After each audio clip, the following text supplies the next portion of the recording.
प्रिय छात्रों नमस्कार। आपका YouTube चैनल SN क्लासेस में स्वागत है। आज मैं कुछ विशेष बात करने जा रहा हूं।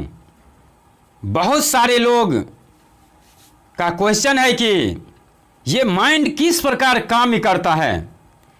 आज उसी पर मैं थोड़ा बात करने जा रहा हूं। हमारे माइंड या दिमाग तीन अलग अलग प्रकार से काम करती है।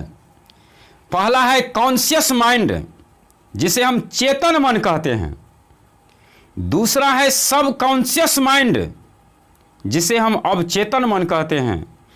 तीसरा है अनकॉन्शियस माइंड, जिसे हम अचेतन मन कहते हैं। इन तीनों में सबसे ज़्यादा पावरफुल सबकॉन्शियस माइंड यानी अवचेतन मन होता है। अवचेतन मन का पूर्ण इस्तेमाल अभी तक कोई नहीं कर पाया है। जितने भी कामयाब लोग गुजरे हैं या अभी जीवित हैं, वे सभी लोगों ने आम लोगों से ज़्यादा अपने अवचेतन मन का इस्तेमाल करते हैं, जिसके कारण वे कामयाबी की बुलंदियों तक पहुंच पाए हैं। दुनिया में दिखाई देने वाली हर चीज़ या प्रत्येक वस्तु के तीन आयाम होते हैं। वे तीनों आयाम हैं लंबाई, चौड़ाई तथा ऊंचाई। इसी प्रकार हमारा मन भी त्रिआयामी है, जो इस प्रकार है: चेतन, अवचेतन और अचेतन मन। कहने का मतलब है कि मन की संरचना भी किसी भौतिक पदार्थ की भांति ही है।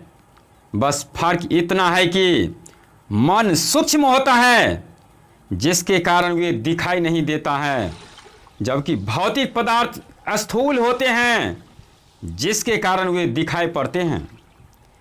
अब मैं बात करता हूं कि माइंड किस प्रकार काम करता है। अपने जीवन में हम जो भी कुछ करते हैं, वे सब अवचेतन मन की वजह से ही करते हैं। अपने अवचेतन मन का इस्तेमाल करके हम जो कुछ भी सीखते हैं, वही हम जिंदगी भर करते रहते हैं।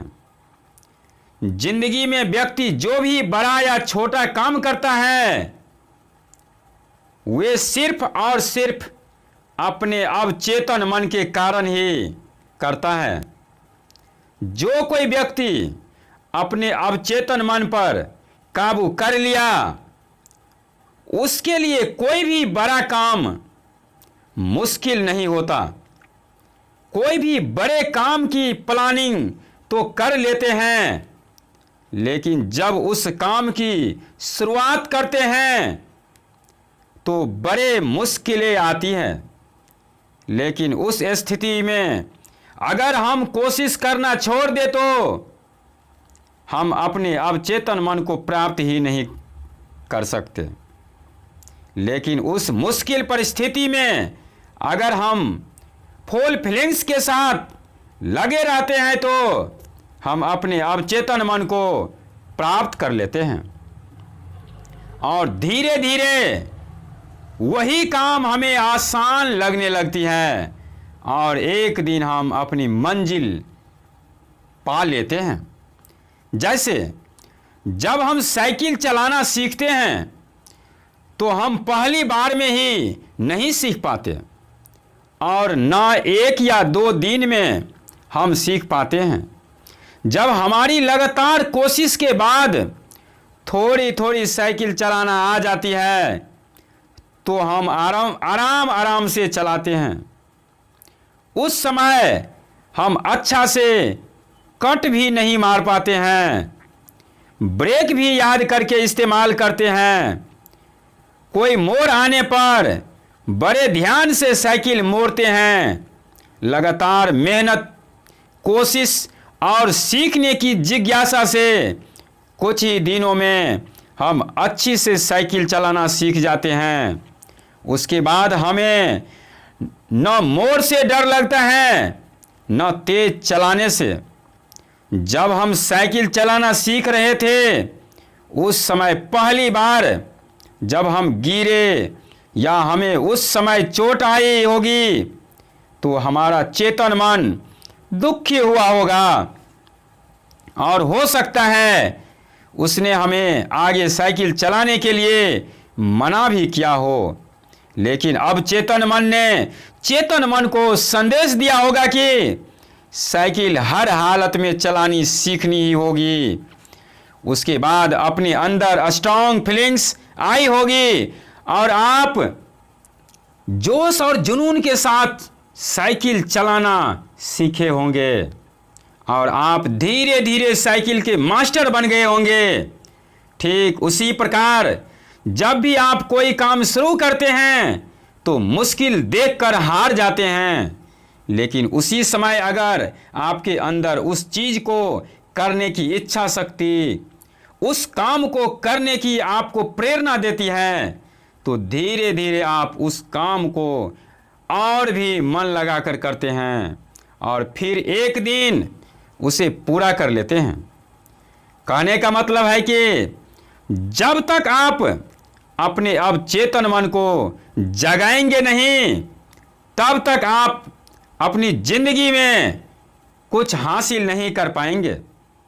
हमारे शरीर में करोड़ों कोशिकाएं हैं और सभी कोशिकाओं के अपना अलग अलग कार्य है और उन सभी कोशिकाओं को हमारा अवचेतन मन ही कंट्रोल करता है।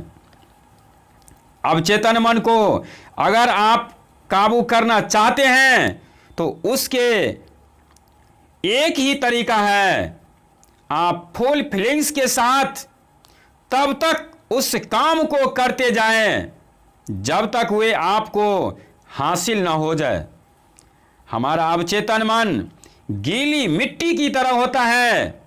जिस प्रकार गीली मिट्टी को दबाने से उस पर निशान बन जाता है, ठीक उसी प्रकार फुल फीलिंग्स के साथ स्थिरता से जब हम कोई काम करते हैं तो उसकी आवाज़ अवचेतन मन तक पहुंच जाती है और हमारे अवचेतन मन पर उसकी छाप छूट जाती है और फिर हमें बड़े से बड़े काम भी छोटे लगने लगते हैं। अवचेतन मन को प्राप्त करने के लिए आपको अपने अवचेतन मन को जगाना होगा, उसे बताना होगा कि हम ये काम करना चाहते या ये पाना चाहते हैं, फिर पूरे मन से उस काम में जुट जाएंगे। कुछ दिनों के बाद आपको सफलता अवश्य मिल जाएगी। हमारा अवचेतन मन पानी के जहाज की तरह होता है। कैप्टन जहाज को जिस तरफ चाहे वे उस तरफ ले जा सकता है। जहाज कैप्टन से कभी नहीं बोलेगा कि आप मुझे कहां ले जा रहे हैं, वे तो बस निर्भर करता है कैप्टन के डिसीजन पर। इसी प्रकार हमें चेतन मन द्वारा अवचेतन मन को जगाना होता है। हमारा अवचेतन मन वही करता है जो चेतन मन उससे करने के लिए प्रेरित करता है। अवचेतन मन को जगाने या काबू में करने के लिए आसान तरीके हैं। पहला है, कोई भी बात या कार्य फीलिंग्स के साथ दोहराने के साथ आपके अवचेतन मन का हिस्सा बन जाता है। दूसरा पॉइंट है इसका, अवचेतन मन सच झूठ सही गलत या कल्पना में अंतर करना नहीं जानता है। उसे चेतन मन प्रेरित करता है करने के लिए, उसका पालन अवचेतन मन सही सलामत करने लगता है। काम गलत हो या सही उससे कोई मतलब नहीं। तो मैं यही कहना चाहूँगा कि यदि जिंदगी में कुछ बड़ा करना है तो अपने अवचेतन मन को जगाएं। विशेष में मैं सभी छात्रों से यही कहना चाहूँगा कि अपना अवचेतन मन को जगाएं और बड़ा से बड़ा लक्ष्य बनाएं। उसके बाद उस लक्ष्य के प्रति दृढ़ संकल्प होकर आगे बढ़ने का प्रतिज्ञा करें। हमारे बातों से आप यदि सहमत हैं तो लाइक करें और ज़्यादा से ज़्यादा लोगों के पास शेयर करें। यदि पहली बार चैनल से जुड़े हैं तो सब्सक्राइब करें और नोटिफिकेशन बेल को दबाकर ऑल पर क्लिक करें ताकि इस प्रकार की नोटिफिकेशन आपको बराबर मिलता रहे। धन्यवाद।